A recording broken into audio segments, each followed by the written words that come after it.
Next Jogi Ramesh 4 రోజులుగా అసలు పవన్ కళ్యాణ్ గారి మీద ఎన్ని మాటలు మాట్లాడాడు. రే పవన్ కళ్యాణ్ అలా. సరే, నన్ను అయితే అసెంబ్లీలోనే చాలా వరస్ట్గా మాట్లాడాడు. వరస్ట్గా మాట్లాడితే ముష్ నవ్వులు నవ్వుకుంటూ నచ్చావు రమేష్, నచ్చావని చెప్పి మరి ముఖ్యమంత్రి గారు తెగమెచ్చుకున్నాడు. ఆ తర్వాత నన్ను లుచ్చా అని తిట్టినందుకు ఆయన అచ్చా అని చెప్పి మంత్రి పదవి కూడా ఇచ్చాడు. మరి మంత్రి ఇచ్చేటప్పటికి ఇదిగో ఇలాగా అగ్రిగోల్డ్ భూములు స్వాహ. పాపం నిన్న అతని వైఫ్ ఏడుస్తుంది. ఆవిడ జాలేసింది నిజంగా. భార్యకి సంబంధం ఉండకపోవచ్చు, కానీ మరి అందరూ ప్రతి తల్లి కొడుకు మొగుడు ఎంత పనికి మాలిన ఎదలైనా మంచోళ్ళైనా అనుకుంటారు. ఏ తల్లి అయినా సరే అది ప్రతి తల్లి ఊరోళ్ళందరూ ఎదలైనా తన భర్త తన బిడ్డ మంచి వాళ్ళే అన్న ఫీలింగ్లో మాతృమూర్తులు ఉండటం సహజం. మరి ఆ కుమారుడు మరి తండ్రి మంత్రిగా ఉన్నాడు కాబట్టి వాళ్ళ పేర్లు వాడి ఉంటాడు. సో బట్ అతని పేరు ఉంది కాబట్టి అతన్ని అరెస్ట్ చేయాలి, ఎందుకంటే అతను నిజం చెప్పాలి కనుక. డెఫినెట్గా త్వరలో మరి జోగి రమేష్ గారి అరెస్టు ఉంటుందని నేను అనుకుంటున్నాను. అగ్రిగోల్డ్లో రమేష్ ఒక్కడే కాదు, నాకు తెలిసి ఒక సిఐడిలో ఒక అత్యున్నత పదవిలో ఉన్న పోలీస్ అధికారి చాలామంది దగ్గర, ఎస్పెషల్లీ షాద్నగర్ ఏరియాలో ఉన్న అగ్రిగోల్డ్ భూముల్ని మరి అంత మునిపే ఎవరో కొనుక్కుంటే నీకు క్యాన్సిల్ చేస్తాను, క్యాన్సిల్ చేయకుండా ఉండాలి అంటే ఇది లిటిగేషన్ పెట్టి ఆ సేల్ క్యాన్సిల్ చేస్తాను. మరి సేల్ క్యాన్సిల్ చేయకుండా ఉండాలి అంటే అప్పుడు షాద్నగర్లో బాగా పెరిగిపోయినాయి రేట్లు, 6-7 రెట్లు పెరిగిపోయినాయి. సో మరి నాకేంటి అనే కాన్సెప్ట్లో ఆ అత్యున్నత స్థాయిలో పనిచేసిన ఓ పోలీస్ అధికారి, సీనియర్ ఐపీఎస్, చాలా డబ్బులు కొట్టేసాడని చెప్పి కూడా నాకు సాక్ష్యాలు ఉన్నాయి. సో మరి అవన్నీ కూడా బయటికి రావాల్సిన అవసరం ఉంది. అగ్రిగోల్డ్ భూములు అనంతం. ఒక జోగి రమేషే కాదు, ఇంకా ఎందరో మరి డబ్బు పిచ్చి పట్టిన రోగులు చాలామంది ఉన్నారు. జోగి దొరికాడు, ఇంకా చాలామంది దొరకాలి. మరి డెఫినెట్గా ఎవరెవరైతే అగ్రిగోల్డ్ భూముల్ని మరి సొంతానికి కాజేశారో అదొక పెద్ద లిస్టే ఉంటుంది అధికారులతో సహా. మరి అవన్నీ కూడా 1 by 1 ఈ ప్రభుత్వం పట్టుకుంటుందనే మరి నేను ఆశిస్తున్నా. చూద్దాం. 150 ఇప్పుడు రోజా మీద వచ్చిందండి. ఈరోజు ఆర్కే కృష్ణదాస్ మీద కూడా మాజీ ప్లేయర్ ఫిర్యాదు చేశారు సార్, కబడ్డీ మాజీ ప్లేయర్ అని ఫిర్యాదు చేశారు. ఇప్పుడు దాని మీద ఎంక్వైరీ జరుగుతుంది సార్. వెంటనే తీసుకోమని చెప్పారండి. 150 కోట్లకి సంబంధించి ఇతర ధర్మన్న కృష్ణదాస్ గారు ఏంటి అందులో? అంటే ముందు చేసినట్టు ఈవిడ క్రీడా మంత్రి రోజా గారు. ఇప్పుడు ఇద్దరికి సిఐడి నోటీస్ వచ్చేసారు, మీరు ఎంక్వైరీకి రావాలి, ఎక్కడ ఉన్నారు ఒక్కొక్కరుగా వైసీపీ అందరూ బయటకు వస్తారు.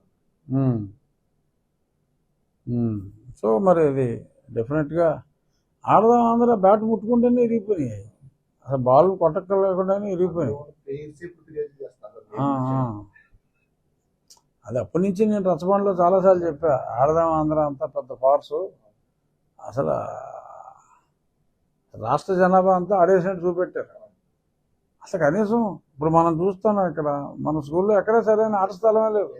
మరి ఎక్కడ ఆడించారు వీళ్ళు? మనకున్న 25 జడ్పీ స్కూల్లో ఎక్కడ ఆట స్థలమే లేదు సరిగ్గా అని మనం చేస్తున్నాం ఇప్పుడు. సో డెఫినెట్గా అక్కడ ఫ్రాడ్ జరిగినమాట వాస్తవం. కాకపోతే దాన్ని ఖర్చు పెట్టిందే 100 కోట్లు ఎంతో కదా. బట్ అంత ఫ్రాడ్ ఉండకపోవచ్చేమో, కానీ డెఫినెట్గా ఫ్రాడ్ అయితే చాలా జరిగింది. ఈ ఆడదాం ఆంధ్రాలో ఆంధ్రుల్ని ఆడుకున్నారు తప్ప నిజంగా అయితే అక్కడ ఆటలేమీ జరగలేదు. డెఫినెట్గా ఎంక్వైరీ అయితే జరగాలి కంపల్సరీగా, దాన్ని మనస్ఫూర్తిగా ఆహ్వానిస్తున్నా. మ్యాగ్నిట్యూడ్ అంత ఉండకపోవచ్చు. ఎందుకంటే నాకు తెలిసి బడ్జెట్ 100 కోట్లు అనుకుంటా. పూర్తిగా అవినీతి జరిగిందన్నారు సార్ ప్రజెంట్. అవును. అప్పుడు నేను పేపర్లో చదివినప్పుడు ఢిల్లీలో ఉండేవాడిని కదా. ఆడదాం ఆంధ్ర మొత్తం బడ్జెట్ అంత 150 కోట్లు లోపే అనుకుంటా. 150 కోట్ల అవినీతి జరిగిందని ఆరోపణ జరుగుతుంది. అదేనమ్మా. నాట్యపాట్య సంస్థలు ఇచ్చారు సార్. ఏమో నాకు తెలియదు, అది ఎక్కువ అమౌంట్ అయి ఉంటుంది.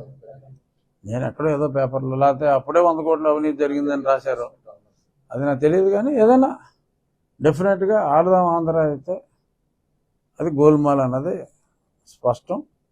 ఎవరి పాత్ర ఏంటి అన్నది డెఫినెట్గా అది వచ్చేస్తుంది. ఇక మన ఊరు వరకు వస్తే మన ఉండి మన డెవలప్మెంట్ వరకు మరి నిన్న మీరు చూశారు, 25 రోజుల్లో మనం ఆ ఉండి అబ్బాయిరాజు గారి పార్క్ని, శిథిలం అయిపోయిన పార్క్ని పిచ్చి మొక్కలతో అదొక గంజాయి అడ్డా అయిపోయింది. ఇంకా రకరకాల అసాంఘిక కార్యక్రమాలకి దాన్ని ఆ లోకల్ నాయకులు మన కరిమేరకు నాగరాజు ఇంకా మిగిలిన వాళ్ళందరూ కలిసి చాలా అత్యద్భుతంగా చేశారు. నిన్న కలెక్టర్ గారు కూడా చూసి చాలా మెచ్చుకున్నారు. అలాగే స్కూల్లో పనులు కూడా నిన్న పాలకోడేరు స్కూల్ అయితే ఓపెన్ చేసాం. సెప్టెంబర్ 5 టీచర్స్ డే నాడు కనీసం ఇంకొక 15 స్కూల్స్లో ఉన్న ఆట స్థలాలు, ఉండి స్కూల్ అయితే మనం సుమారు 50 లక్షలు ఖర్చు పెడుతున్నాం. ఆ ఓపెనింగ్ సెప్టెంబర్ 5 ఉంటుంది మనకి. టీచర్స్ డే పెద్దలు మాజీ రాష్ట్రపతి సర్వేపల్లి రాధాకృష్ణన్ గారి జన్మదినం సందర్భంగా ఆ టీచర్స్ డే అని ఏదైతే పెట్టుకున్నామో ఆ రోజు ఆ కార్యక్రమం కూడా ముందు నుంచి అనుకున్నదే. వర్షాల వల్ల ఒక వారం 10 రోజులు ఆలస్యమైనప్పటికీ సెప్టెంబర్ 5కి టోటల్గా మనం అనుకున్న స్కూల్స్లో 2 స్కూల్స్లో కొంచెం ఇబ్బంది వచ్చింది. మిగిలిన అన్ని చోట్ల సెప్టెంబర్ 5కి అయిపోతుంది. ఆ 2 స్కూల్స్ మటుకు, ఆ 26 స్కూల్లో ఒక 2 స్కూళ్ళు మటుకు ఒక నెల ఆలస్యంగా అక్కడ లోకల్ పాలిటిక్స్ వలన పనులు మొదలు పెట్టలేకపోయాం. ఆ 2 స్కూల్స్ తర్వాత అవుతుంది. ఇక వాటర్ స్కీము ఈ వర్షాల వలన ఒక చోట రిపేర్ వచ్చింది, అది ఇబ్బంది అయింది.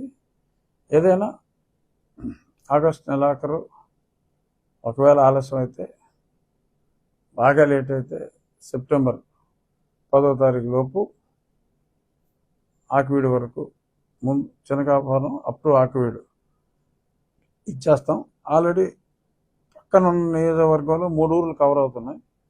ఆ 3 ఊర్లకి అయితే ఇచ్చేస్తున్నాం. అదే పరిమళ లైన్ ఈస్ ఆన్. 3 ఊర్లకి అయితే ఇవ్వగలిగాం. ఈ మిగిలిన హ్యాబిటేషన్ కూడా అయిపోతుంది. ఇవాళ